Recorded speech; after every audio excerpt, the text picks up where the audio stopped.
Hi and welcome to this week's vlog. This week is just a quick mini haul because I went to Waterstones at the weekend. We had to go into town anyway because it's holiday pants shopping time, and at Christmas I actually won 50 quid's worth of vouchers through my work for having a cool Christmas decoration. So I thought, what better time to spend my book vouchers and just get some new books, because, you know, I've got hundreds of books I haven't read, so obviously I should add to the pile of books I haven't read yet. So quite often I find in Waterstones is I've got quite an extensive Amazon wish list for all my books that I want to buy. So whenever I see someone recommend a book, or whenever my Goodreads newsletter comes through and there's a new release, I add any new books I want to that list. So there are hundreds of books on my Amazon wish list, and I'll drop the link below because I think there are some really, you have to wade through some other rubbish, but there are some really good books on there that you might want to read as well. So check it out to get some good book recommendations. Anyway, I've digressed slightly. I do find that a lot of the books on my list are very rarely in Waterstones. Like, I don't know if they're a bit niche, I don't really know. So I quite often buy new books that I've never even thought of and maybe wouldn't necessarily have picked up, but I liked the cover, so I've bought them in Waterstones. So anyway, let's get on with it. So first up, I have picked up The Shape of Darkness by Laura Purcell. I have read quite a few of Laura Purcell's books, The Silent Companions, The Corset, Bone China, all really good books, all of which I would recommend. The Silent Companions, possibly a book for the freezer. It is a little bit of a woo, and it did freak me out a little bit. Maybe don't read it at night. But yeah, I like the sort of way she writes. It's all quite sort of vintage, gothic-y, creepy, like with a horror vibe to it, and I quite like that kind of book. I do love historical fiction, anything sort of set in the 1800s, the early 1900s. I'm really into that. So when I saw her new book, I thought, yeah, I'm gonna grab that. So yeah, I'm really excited to read this. It does actually say on the back, fans of murder mystery and gothic fiction will love getting lost in this spooky world. So yeah, I think I'm gonna really like this. Next up is another book by an author I have read before. This is Mrs. England by Stacey Halls. This book actually is on my wish list, so I can take this off today so I don't accidentally buy a duplicate copy, because that's never happened to me before. You may have read some of Stacey Hall's other books. The Familiars and The Foundlings are her two other books, sort of historical fiction set in the late 1800s, early 1900s. They've got sort of a good mystery, spooky, creepy vibe. Like, really, if you're looking for something sort of quite atmospheric and a little bit tense, these books I think are for you.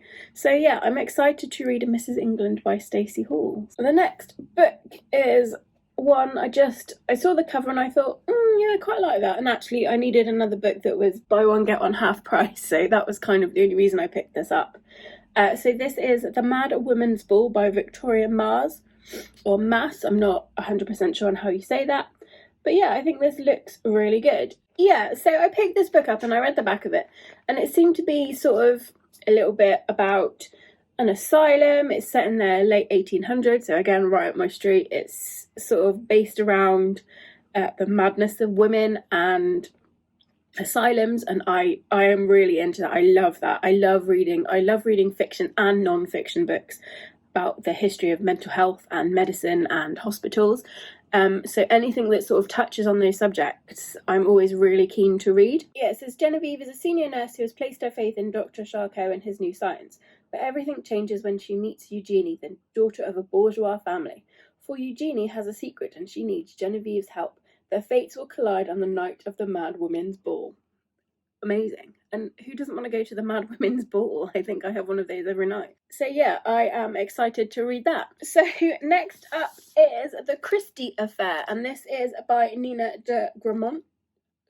Again, I'm really sorry if I'm not saying that right, but I am a huge Agatha Christie fan. I love Poirot, I love Marple, I love Agatha Christie books. I think they are genius. I think the woman was an absolute genius and an absolute testament to not getting started early on in life. I think she's brilliant. So I love any books to do with her. I've read all of the new Poirot books, and I've just really enjoyed them. So when I saw this, I thought I'm going to give this a go, because it basically is telling the story of when Agatha Christie disappeared for a while. Now, there has always been lots of speculation around this because, as you may or may not know, Agatha Christie did disappear for quite a while, and she was found sort of sometime later. And there are lots of imaginings about what might have happened to her during that period, and I think actually there's a Doctor Who episode where what happened to her during that period was that she met the Doctor. So yeah, I'm always really intrigued by what people interpret as what might have happened to her. So yeah, this seems like a really good mystery story. So it says, in 1926, Agatha Christie disappeared for 11 days. Only I know the truth of her disappearance. I'm no Hercule Poirot, I'm her husband's mistress. Agatha Christie's world is one of glamorous society parties, country house weekends, and growing literary fame. Nan O'Dee's world is something very different. Her attempts to escape a tough London upbringing during the Great War lead to life in Ireland, marred by a hidden tragedy. After fighting her way back to England, she sets her sights on Agatha, because Agatha Christie has something Nan wants, and it's not just her husband. Full of twists and turns Christie herself would be proud of, this compelling novel is not only a stunning reimagining of a real-life mystery, but also a profoundly moving tale of two complex women, lost loves and hidden grief. So I am excited to read this. I'm hoping it's not too much of a romance or finding yourself kind of story, because I'm not into that. It doesn't really resonate with me, so I'm hoping it is more of the mystery sort of side of it.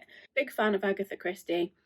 So yeah, I think this might be quite good. I'm looking forward to reading this. So last up is a book Neil actually spotted, and as soon as he saw it, he said, this is the book for you, have to buy this book. There were a number of reasons why I had to buy this book, but here it is. This is The Last Supper by Rosemary Strager. Now, I freaking love Rosemary Strager. I think she is a genius. She's like, if you don't know her, she's like a TV chef.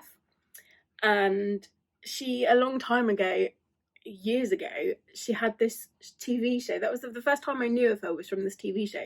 And it was called Ladette to Lady, where they basically took some like tomboyish girls that like to go out drinking a lot and tried to turn them into ladies in a finishing school. And it was the most bizarre and hilarious show.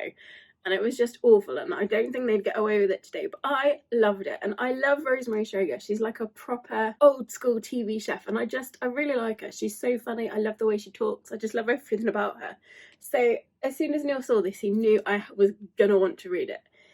So yes, Rosemary Strager has written a book. Now, Rosemary is a TV chef. She's a bit cantankerous. She's a bit moody. Think I don't know if you remember the Two Fat Ladies, think Clarissa Dixon Wright. She's a bit sort of that kind of character, a little bit grumpy.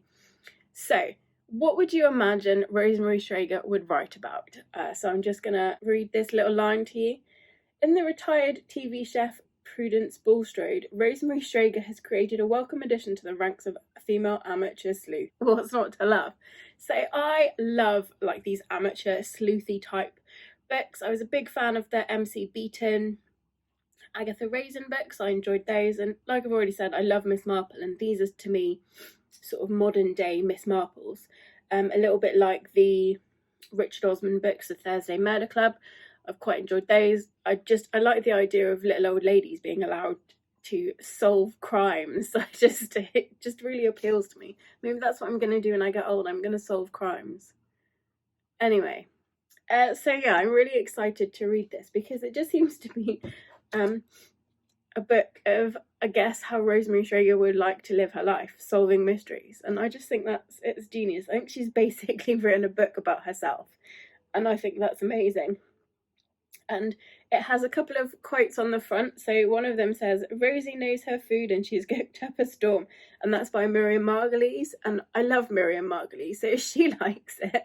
And then the other one is, this recipe is a real killer. Thanks, Alan Titchmarsh. That's insightful. So yeah, I'm so excited to read this. I also noticed from the sticker on the front that it has been signed by the lady herself. and I feel a bit sad that they were having to flog them at £2 off to get rid on a big table.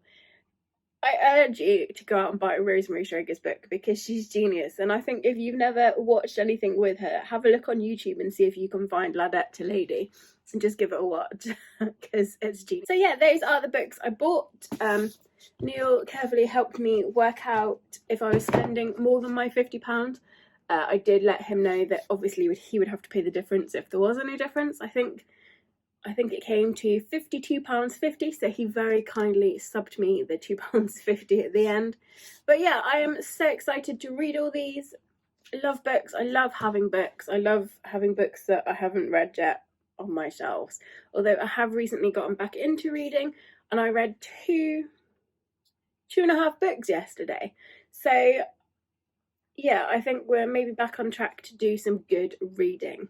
So yeah, I'm excited to read all of these. So let me know below if you have read any of these books, or if you've read any of the books by Laura Purcell or Stacey Halls. I'd love to hear what you thought of their work. If you've read any of these books, let me know. I'd love to know what you thought of them. Let me know what you're reading at the moment. If you think I would like it, let me know. I will drop my Goodreads link down below, so if you want to know everything I'm reading at the moment, you can follow me on Goodreads and find out there. So thank you for watching this mini books haul. I will be back soon looking slightly less pale. I'm not very well. But yeah, I'll be back soon with another video. As always, thank you for watching, and I'll see you soon.